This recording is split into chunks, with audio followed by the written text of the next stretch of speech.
So Eric, thanks for being with us. We're here at the iConnections conference in Miami. I know everyone's excited to gather in person for the first time in a long time. So talk to me before we get into some of your investment views. Talk to us a little bit about your firm and what your approach is. Sure. So we're long bias equity investors. We run a concentrated approach. You can think of us as sort of looking for event-driven entry points. And then taking a longer term point of view, our bigger investments we typically hold for 2 or 3 years. Basically, we're also looking for interesting trends that we can invest behind. So a lot of times we find an interesting idea and we'll find other ideas that are similar to it along the way. And I'm sure we can cover that. Yeah. So event-driven, it springs to mind. We've had a whole bunch of events happening. We've had a lot of market volatility. We have a Fed meeting. We're entering this new interest rate regime. What are you looking at in terms of this environment? We haven't seen the Fed in tightening mode for a long time. Does that impact the way you think about your investments, and what are your expectations? Yeah, to start with the Fed, I think the tightening mode certainly is brought in the valuation multiples for a lot of companies. The way we're looking at things on the economy and the recovery, I think the big stories are still coming out of COVID, coming out of Omicron, the reopening of the economy and sort of the pickup in economic activity that's been going hand in hand with that, and how that affects a lot of companies that we invest in and that we're looking at. I think another important story that is sometimes a little bit overlooked is the strength of the consumer.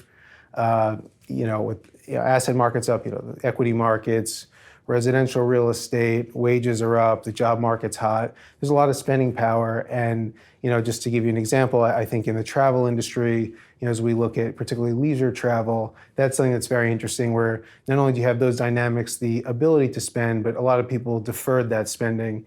And you've seen a lot of interesting data points, some companies we invest in, as well as American Express put out some interesting comments about the sequential trends, even in the first 2 weeks in January during Omicron, where you see a huge uptick in bookings and demand for travel. And that's the kind of thing where I think it's still, at least in the investments we look at, it looks like it's still not fully factored in what that can mean in terms of revenue and earnings beats. So there's a lot going on in the macro right now and the volatility, but this, I think, we look at this as a time of opportunity.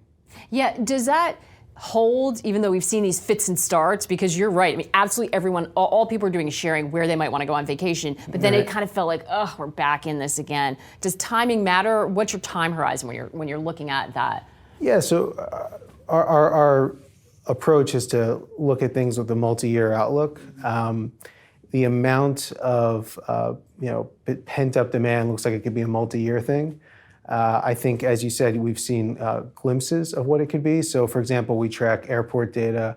So, at the end of the summer and through the winter, when the virus subsided a little bit, you saw, for example, Cancun international arrivals exceeding 2019 levels. Similar things in some of the Caribbean islands. And that market is sort of ahead, is behind the U.S. domestic market wherever you can drive to, and then it's sort of ahead of Europe as we look at things and potential investments. Do you like this? Are you bullish on the entire sector, or are there parts you think will outperform and other parts that may take longer to come back? So the research we do on the broader sector helps inform, what ends up being 2 large investments at our fund. But I think generally, as we look at things, it looks like this will be a broad-based thing. You just want to be investing in something where the valuation is attractive enough, with those underwriting assumptions. Yeah. There are a lot of reasons. You listed a lot of reasons the consumer is strong. Does that still hold, though, if we're seeing rising interest rates? We know inflation's been biting.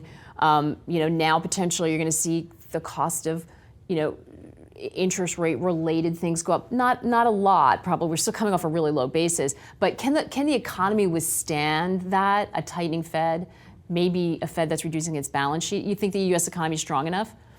We think so.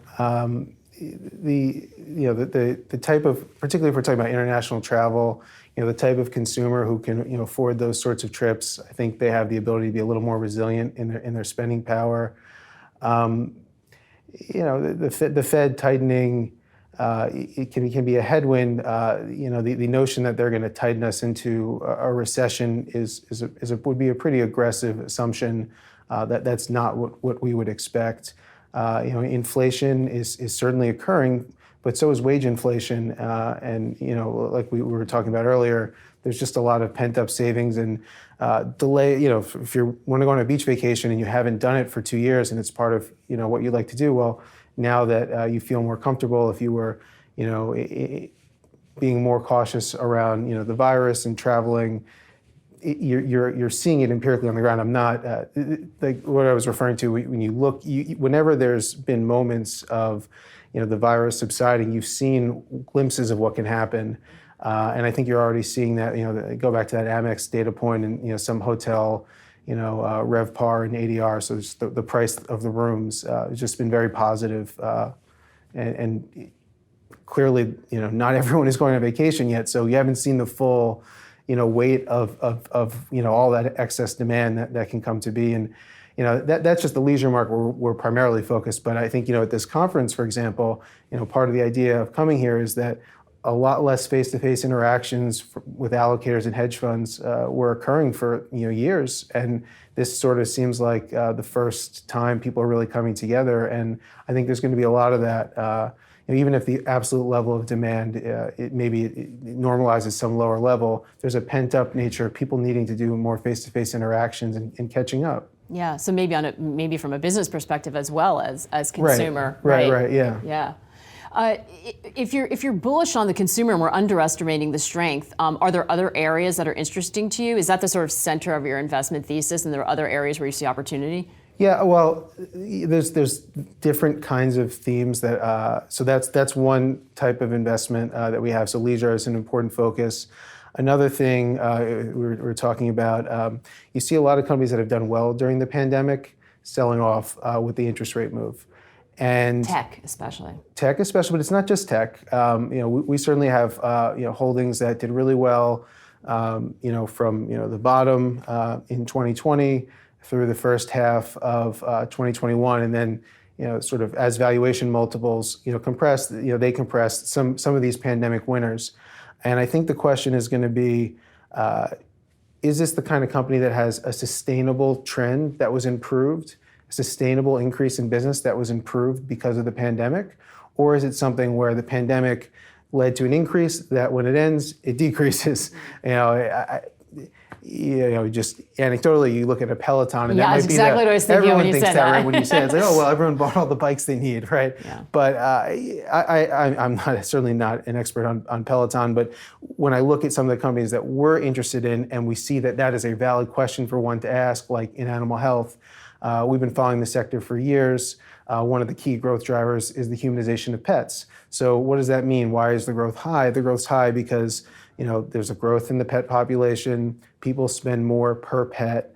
And the humanization, it's not just spending more because things cost more. It's, whether it's oncology treatments or doing MRI tests or higher quality pet food, all of these things lead to just a higher revenue growth industry. And so globally, you've seen a big uptick in the pet population. That, to us, we don't think everyone's giving back their dogs. There's no signs of that happening. And that is a sustainable new floor for things to grow off of. And the price increases that these companies have taken, we think they have pricing power. It will stay resilient. So, some of the companies that we look at or are invested in, have, come in a little bit with rates, and some of these tech companies you mentioned, but the numbers are good. They're doing well on sales. It looks like it's sustainable, and that's the kind of thing where in a market like this, you look for more things like that. Yeah. At least that's what we're doing. So it's a discount on what you see as a gray area. I was just wondering if you've been in my house the way you're talking about that, because I consider my pets part of my family. Right. Well, in the industry they say the pets have gone from. They've gone from the yard to the living room to the bedroom, and with that, I draw a line. Humanization, I draw a line, Eric. Yeah. But with it, I want to stay married. Yeah, I mean, it's amazing with pet food. Yeah. I mean, the quality and pricing, and yeah. Yeah, you see, you live it. I'm not happy about it, but I'm also, as you say, not reining back. It's interesting that you mentioned that, though, because if you're positive on these trends, we have seen some across the board selling. Like it was specific and it seems sector related, and now you've got this feeling like, it's just due for this really big pullback. Does that worry you that there might be a lot more downside in U.S. equities? And how do you decide what's going to survive that or not? Yeah, I mean, a broader call is hard, I think. But when we look at the companies that we know well, we think that when you get data, when you get earnings or incremental data points that will come out, I mean, remember a lot of this sell-off's occurring ahead of earnings season.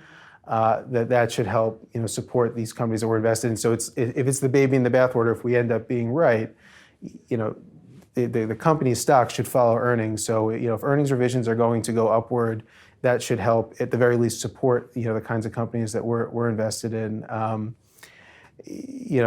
We're just beginning. I mean, I think I have two of our biggest earnings tonight, so we'll see. We each had a good time. Yeah. So it sounds like you're trying to look past the sort of ups and downs of the cycle and thread out some bigger trends that you think can continue to do well, no matter kind of where the economy is. To an extent, yeah, I think to an extent. I mean, what we've always done is, so like I said at the beginning, we look for these event-driven entry points, and so that's sort of how we first started studying animal health. And then as we develop and when you say event-driven, what do you mean by that for people who may not be familiar? Sure. So the first time we looked at an animal health company, it was a spinoff. And there was a management change, that ended up happening shortly thereafter as well. So that was the kind of interesting factors. What we like to think about is, if we look in the past, at what has worked, we try to use the pattern recognition to look for similar things to replicate it, right? So that's what we did. As we studied the industry, we became, sort of more aware of the humanization of pets.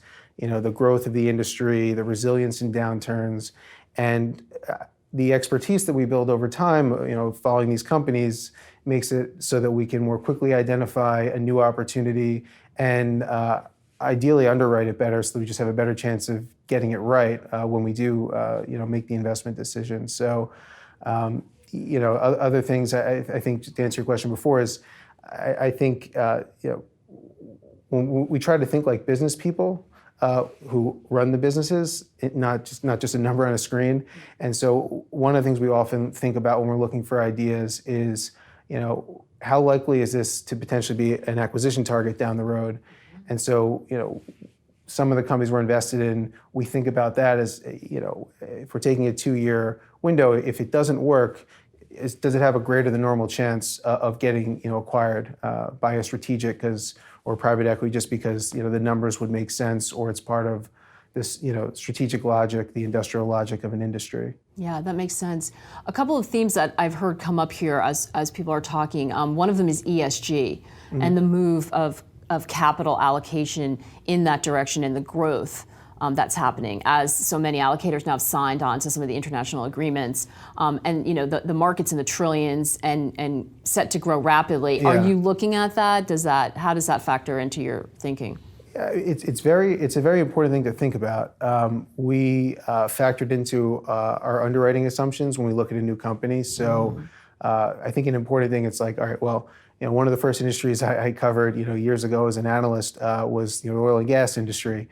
And any of these companies, if they're not throwing off a lot of free cash flow, you have to worry about the terminal value. And with ESG, I think that's sort of the point of it. You have to really start to question the terminal value more. Now, I don't know. I'm sure people are making lots of successful investments, in the oil and gas space right now. It's given us pause, and I think it's achieving its goal. Similarly. So back to animal health. When we look at that industry in terms of like board composition or management, if you look at veterinarians, it's overwhelmingly women now, and so we look for companies that can do a better job or a good job in creating an environment, a corporate environment that's good for them, and ideally having a maybe down the road, they can make changes to better match the composition of their employee base. So there are things we think about for sure. And when a lot of capital is being dictated by that, you have to pay attention. Yeah, and that's a big change, I think, from when it was a talking point, but now you're really seeing the money flows. Yeah. What about demographics? That's another one that's fascinating that has come up a lot, a little bit longer term, but is that something that you look at and something you're paying attention to? Demographics at the highest level, it's just very slow moving, so it's not it's not something that's regularly more capital preservation. Yeah, I think about it in individual investments. For example, if we're looking at a company that it's a growth company, a potential investment, and it caters to millennials and Gen Z customers, well, that's appealing because over time that should support their growth rate because that's the cohort that's going to keep becoming larger and going up in their spending power. So we think about it, but in terms of the birth rate and the U.S. or Western European country, it's just a very slow moving thing. Even for a 2-3 year window, it's not. Often it's not going to be able to provide the returns that you need in the time frame. It's just not on the top list. At least so far, when we've been looking at things, it hasn't been in the top list of variables that we're trying to understand the variability of. So you're very bullish on leisure and hospitality, on pet healthcare, and that trend. Is there anything else that's top of mind for you that you're looking at that you think is an underappreciated opportunity? Yeah, I think that there's a lot of other things like that. Maybe just to touch on one more that I think has been in the news a lot. We've been following and invested in semiconductor capital equipment companies for several years now. As I'm sure you've seen, there's a lot geopolitically important. If you look at the top players, the top semi-cap equipment players each have essentially monopolies for parts of the manufacturing process. So if you want to build a new fabrication facility, you need their equipment. And that's a really interesting dynamic. I think if you find the right one at the right price, it can be a great long-term investment. And what happens, I think we're in this process, we look for oftentimes industries undergoing a transformation. So when we first started looking at it, I would characterize semi-cap equipment as a tech specialist kind of business where you had people who were real experts in memory and supply demand. They did channel checks and they're really worried about the earnings revisions. And I'm not saying that doesn't still matter because it does, but the valuation multiple and the history of the business was very different than what these companies are turning into, and we think that they will be. When they had a down cycle, earnings would go negative, and the end market was overwhelmingly one thing. Now everything has semiconductor chips in it, so you have a more diversified end market, and you have to recreate. The strategic goal is it's kind of obvious that it's happening now, and it should happen. The strategic goal to replicate the manufacturing that became overwhelmingly concentrated in Asia in the U.S. and Western Europe, and the stimulus coming out of of all these governments is huge, and so that's a great trend. And then the cost of the equipment to make chips that are more and more efficient is gone up dramatically. Off the top of my head, I think the stat was in 2015, leading edge fabrication facility cost $10 billion. Now they cost 20, and it's because the kind of technology that goes into this equipment is so advanced and requires a lot to build, and these companies obviously have pricing power because you have no alternative. So I think these are great businesses. Getting back to the opportunity, they used to be low multiple for what they were and deep cyclicals. Now we think of it more as a growth cyclical. The revenue and earnings growth is very attractive. The multiples have begun re-rating. We think there's even upside to that from where we are today as well. So you think you will see more manufacturing done and built because there's a lot in the U.S. in other areas, despite the disagreement in Washington and because expectations on what's possible for infrastructure spending, for fiscal, has sort of really been ratcheted down the way we see politics playing out, at least in D.C., but you think regardless of what happens, that this is just a trend that is going to... Yeah, I think there's this, not exact quote, but as the CEO of Intel was saying recently, they're going to build the new plant in Ohio. the speed and the size of it gets determined by how much stimulus comes in. It's clearly required, and Intel's they with their reboot, their strategy very much requires them to spend a lot of money. Not to be outdone, TSMC and Samsung have made large announcements as well, and it's great when your customers are racing to spend large amounts of capital and announce multi-year spending plans, and the governments all want to subsidize it and compete for where it will be located. It's a very interesting, I think, situation. And for us, the reason I think that we've been able to do well investing in this is because we took the point of view of this longer term, dynamic, and we're willing to handle the volatility that came with getting involved with a company that was often looked at as a trading stock, frankly. Yeah, well, that's especially when you're talking about if it's looking more like a growth stock, you're going to some of these names potentially will. I mean, we saw it just happen, get caught up in these drawdowns, and when you see the rotation and people taking risk off the table and getting worried about tech. Yeah, and it does, but we take the longer term point of view, and we balance the risk reward, and sometimes we'll trim a little bit, and sometimes we'll add a little bit when it goes down. But for us, it's been a core holding for several years now, and we're happy with the way they've executed, I think it's also a very different trend, right? Like whatever's going on in the economy, the little moves, the broader big capital deployments to build out new facilities is going to be moving forward to an important degree. And even if they slow it down for a year, you should have good confidence that it's going to pick up again thereafter. As you mentioned, some of them are really targeting, the chips that are really concentrating on the EV market, or the chips that, do you have a preference of what, or you just think the chip space in general you like? Do you have a preference of exposure to certain areas of the market, gaming? Well, the way it works for the semi-cap equipment companies is they're going to be exposed to everything. Different ones have different, so some are more exposed to sort of the chips that Intel will make, and others might be more exposed to memory chips that a Micron would make. But at the end of the day, the directional change is the same for all of them. And it kind of, one year it's memory, the other year it's logic. It kind of is a back and forth, but it's the same, directional, trend. They're at that point, the early point that you're not having to make a decision further downstream on. Globally, you mentioned we're in a situation where we feel like it seems like there is more geopolitical risk right now. A lot of attention on what China's doing with its economy, its crackdown on tech. You have the Ukraine situation bubbling up. What is your global exposure? Do you see opportunity globally? You're more concentrated in North America, and how are you dealing with the potential for increased geopolitical risk? Yeah, so we invest in Europe as well. So depending, 20 to 50% of the fund can be in European companies. We're sort of in between the two right now.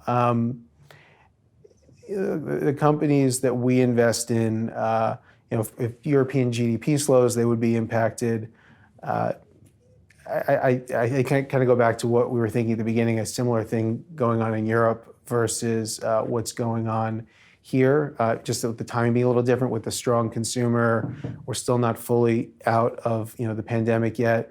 I think if you ask globally, and I think it affects all companies, companies in both regions, is we do worry a bit about the zero COVID policy in China and what that can mean for the supply chain.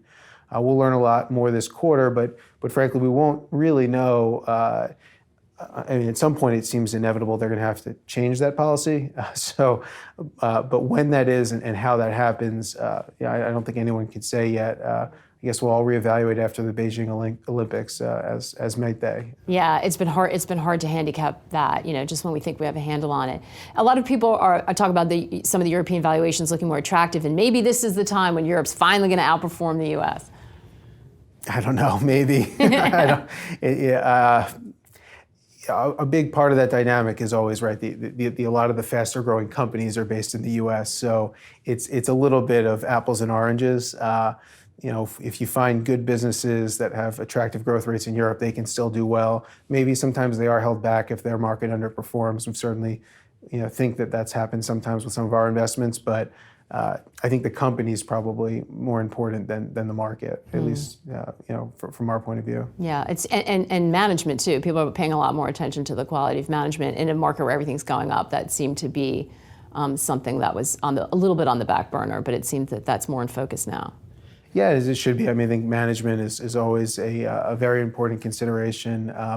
As you said, when everything's going well, it's a little easier. I think that the other thing, though, if you look at the companies, a lot of the companies that we're invested in, or any management team that's been tested by the pandemic, you actually got a really good read. So when I look at Great point. yeah, when I look at some of our top holdings, seeing how these management teams dealt with operational setbacks, communicated to investors, took care of their funding needs, that told us a lot. Sometimes it was based on track record when we invested before, or conversations with other people in the industry to get a check on the quality of these people. But when you've seen it, you can just judge based on the facts. It's a great point. It's a really good point. Is there anything that you're concerned about, or a risk that you see out there that's really on your mind? We're always concerned about a lot of things. For us, our concerns, there's certainly the broader macro stuff. You've touched on a lot of it, but a lot of our concerns are really about the individual investments we make and what is the idiosyncratic downside for them. That's oftentimes for us, the big thing. So it's, is there a new competitive threat, looming? I don't know. Could something happen, strategically, where one of your competitors is acquired and now has way more capital? Different things depending on the company, but there's always supposed to be something to worry about. That's just how markets work. I'm not so sure. I think we're early in a recovery. I'm not so sure that there's anything special about a list I would come up with. So I told you some of the things that have been coming up for people we were talking about. What have you been hearing here at the conference that's really stood out to you? Is there any sort of common, I think it's inflation and rates. I think there's a lot of fear. I mean, you look at the way the markets have been trading. I mean, there's fear out there, and that usually means that there should be opportunity, for investments. The idea that we're going into recession at this point, it's always possible. It's just the way we look at it is we're very early in a recovery. A lot of the fundamentals are in place. The economy is a complex system. The idea that the Fed would, hike rates to the point where they would, break the economy and put it in a recession doesn't seem all that likely. I guess the case that someone might make is that it would be, the inflation would be so high that they would have no choice. But I don't think that we're not there yet, and I would love to see more evidence to suggest that's where we're approaching before investing as if it were true. Something to worry about, be concerned about, but that's not. I don't think that should be a base case for investors. Eric, it's so nice to see you in person. Yeah. I hope we continue to meet in person, but thanks so much for taking the time. Yeah, it was a pleasure. It. This was fun. Thank you. Great. We hope you enjoyed the video. At Real Vision, we help you understand the complex worlds of finance, business, and the global economy with in-depth analysis from real experts. Join the revolution at realvision.com.